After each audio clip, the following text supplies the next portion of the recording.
Hi friends, எல்லாருக்குமே காலை வணக்கம். இன்னைக்கான ஒர்க் வந்து பார்த்தீங்கன்னா, கொஞ்சம் அதிகமா தான் இருக்கு.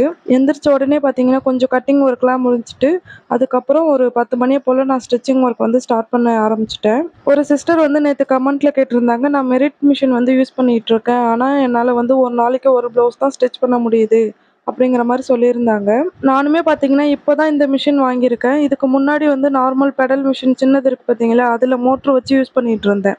அதில வந்து நான் ஒரு நாளைக்கு எவ்வளோ ப்ளவுஸ் ஸ்டிச் பண்ணுவேன் அப்படின்னு பார்த்தீங்கன்னா, 3 ப்ளவுஸ் ஸ்டிச் பண்ணுவேன்.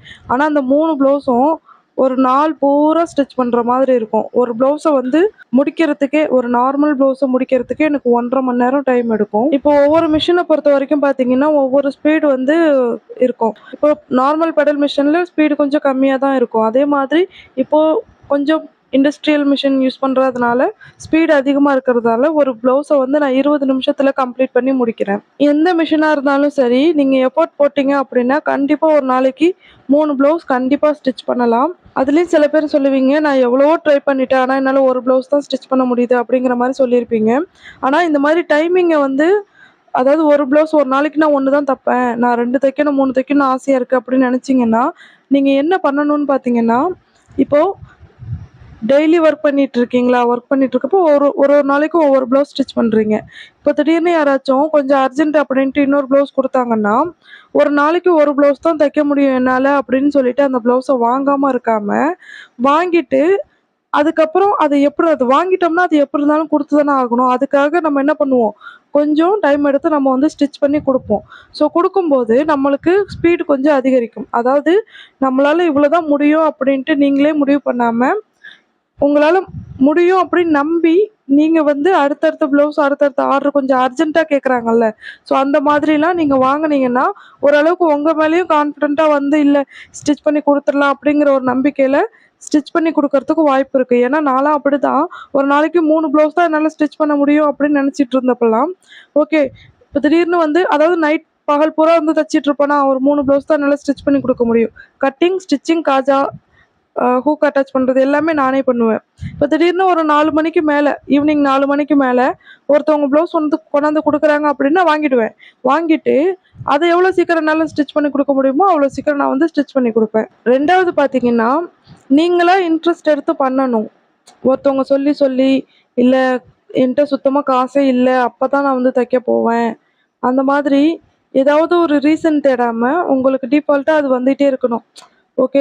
இன்னைக்கு இது முடிச்சிருக்கோம். அடுத்தது அது பண்ணலாம், இது பண்ணலாம் அப்படிங்கிறது நீங்களா லைக் பண்ணி, நீங்களா வந்து இன்ட்ரெஸ்ட் எடுத்து, நீங்களா பண்ணீங்க அப்படின்னா, கண்டிப்பா வந்து டெய்லி நீங்க ஸ்டிச் பண்ணலாம். நெறையாவும் பண்ணலாம். அதுக்கப்புறம் சில பேருக்கு இருக்கிற பெரிய ப்ராப்ளம் என்ன அப்படின்னு பார்த்தீங்கன்னா, நான் வந்து ஸ்டிச் பண்ணிலாம் குடுக்குறேன். ஆனா ஒழுங்கா அமௌண்ட் குடுக்க மாட்றாங்க. அப்படிங்கிற மாரி சொல்றீங்க. வீட்ல இருந்துட்டு பொழுதுபோக்குக்கு நீங்க ஸ்டிச் பண்ணி குடுக்குற மாதிரி கஸ்டமருக்கு தோணுச்சுன்னு வச்சுக்கோங்களேன், அவங்க கண்டிப்பா உங்களுக்கு பணம் வந்து கரெக்டான அதாவது நீங்க ஒரு ரூ. 80 ப்ளவுஸுக்கு சொல்றீங்கன்னா, ரூ. 80 குடுக்க மாட்டாங்க. ரூ. 70 குடுப்பாங்க. இதே வந்து சில பேர் வந்து அப்புறமா குடுக்குறேங்கிற மாதிரி தள்ளி தள்ளிட்டு போட்டுட்டு போயிட்டுருப்பாங்க.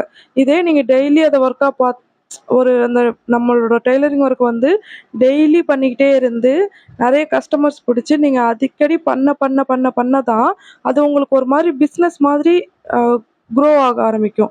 அதுக்கப்புறம் பார்த்தீங்கன்னா, பணம்லாம் ஆட்டோமேட்டிக்கா வரும். கண்டிப்பா குடுப்பாங்க. நீங்க குடுத்துட்டு நாளைக்கு ப்ளவுஸ குடுக்குறீங்க, ஸ்டிச் பண்ணி குடுக்குறீங்க அப்டின்னா, கண்டிப்பா அமௌண்ட் வரும். ஸ்டார்ட்டிங்ல எல்லாருமே ஃபேஸ் பண்ற ப்ராப்ளம் தான் இந்த அமௌண்ட் ப்ராப்ளம். ஐயோ! பணம் குடுக்கலையே அப்படின்னு சொல்லிட்டு இது தச்சாலும் வேஸ்ட்டா தான் அப்படிங்கிற மாதிரி மைண்ட் செட்ல வந்து தைக்காம போறவங்களும் நெறைய பேர் இருக்காங்க. ஸோ அந்த மாரிலாம் பண்ணாதீங்க. அதுக்கு நீங்க டெய்லரிங்க விடுறதுக்கு பதிலா, அதாவது நான் தச்சு குடுக்குறேன். எனக்கு காசு குடுக்க மாட்றாங்க. இல்லன்னா குறைச்சு குடுக்குறாங்க. இதுக்கு நான் தைக்காமயே இருந்துடலாம் அப்படின்னு நீங்க நெனைக்கிறத விட, யாரு குடுக்கலையோ அவங்களுக்கு தச்சு குடுக்காதீங்க. அவ்வளோதான். எப்படியும் ஒரு ஆளுக்கு நம்ம ப்ளவுஸ் ஸ்டிச் பண்ணி குடுக்குறோம் அப்படின்னா, அவங்கள்ட்ட எப்படியும் ஒரு 1 மாசம் வரைக்கும் நீங்க பணம் கேட்டு பாருங்க. குடுக்கலையா, திரும்ப வந்து அவங்களுக்கு தச்சு குடுக்கவே குடுக்காதீங்க. முன்னாடி குடுத்த அமௌண்ட்ட குடுங்க, நான் தச்சு குடுக்குறேன் அப்படிங்கிற மாரி சொல்லுங்க. அதே மாதிரி இப்போ ஒரு கஸ்டமர் வந்து உங்கள்ட்ட ப்ளவுஸ் தச்சுட்டு காசே குடுக்காம ஒரு 2 மாசம் கழிச்சு உங்ககிட்ட வந்து குடுக்குறாங்க அப்படின்னா, ப்ளவுஸ குடுக்குறாங்கன்னா, அந்த ப்ளவுஸ வேணான்னு சொல்லிடாதீங்க. வாங்கி வச்சுக்கோங்க. வாங்கி வச்சுக்கிட்டு, அத வந்து ஸ்டிச் பண்ணி முடிச்சுட்டு, எனக்கு பழைய ப்ளவுஸ்க்கு காசு குடுக்கணும்ல சேர்த்து குடுங்க. நான் ப்ளவுஸ குடுக்குறேன் அப்படின்னு சொல்லிட்டு எடுத்து வச்சுருங்க. அந்த பணத்த வந்து முழுசா குடுக்கலனாலும் பாதி பணமாவது நம்மளுக்கு கண்டிப்பா கிடைக்கும். குடுத்தா தானே நம்மள்ட்ட ப்ளவுஸ வாங்க முடியும். ஸோ அந்த மாதிரி கூட நீங்க வந்து பண்ணலாம். அதே மாதிரி தைக்கிறதுக்கு இன்ட்ரெஸ்ட்டே இல்லாம போறதுக்கான இன்னொரு ரீசனும் இருக்கு. இது மோஸ்ட்லி அதிகமா எல்லார் வீட்லயும் நடக்கிறதுன்னே வச்சுக்கோங்களேன். என்னன்னா, இப்போ நம்ம வந்து மிஷின் வந்து எந்த இடத்துல போடுறோம் அப்படிங்கிறது ஒரு விஷயம் இருக்கு. மிஷின் வந்து ஏதாச்சும் ஒரு மூலையில அ எந்த பிரச்சனையும் இல்லாத மாதிரி ஒரு மூலையில எடுத்து கொண்டு போட்டுறது. அந்த மூலையில உட்காந்து நம்ம ஸ்டிச் பண்ணோம் அப்படின்னா, வேர்த்து விறுவிறுத்து போயி நம்மளுக்கு ஸ்டிச் பண்ற ஐடியாவே இருக்காது. நம்ம ஒரு கம்ஃபர்டபுளா ஒரு இடத்துல உட்கார்றதுக்கும், மூலையில ஃபேன் இல்லாத இடத்துல, அம் அன்கம்ஃபர்டபுளான இடத்துல நம்ம போய் உட்காந்துருக்கும்போது, நல்ல வேர்க்கும். இடுக்கு முடுக்கான இடத்துலலாம் உட்காந்துருக்கும்போது நம்மளுக்கு வேர்க்கும். வேர்த்துச்சுன்னா, ஓகே இந்த வேலை ரொம்ப கஷ்டம் அப்படிங்கிற மாரி நம்மளே முடிவு பண்ற மாரி ஆயிடும். ஸோ, அதனால உங்களுக்கு எந்த இடம் கம்ஃபர்டபுளா இருக்கிற மாதிரி இருக்கோ, எப்போதுமே மிஷின வந்து நடு வீட்ல போடணும் அப்படின்னு நான் சொல்லல. நீங்க ஸ்டிச் பண்ணும்போது, உங்களுக்கு எந்த இடம் கம்ஃபர்டபுளா இருக்குன்னு தோணுதோ, நல்ல ப்ரீத்திங் இருக்கணும், நல்ல காத்தோட்டமா இருக்கிற மாதிரி இடம், நல்ல வெளிச்சமா இருக்கிற மாதிரி இடம். இந்த மாதிரி இடமா பார்த்து நீங்க மிஷின போட்டு நீங்க ஒர்க் பண்ணீங்க அப்படின்னா, ஓரளவுக்கு இன்ட்ரெஸ்ட் வரும்.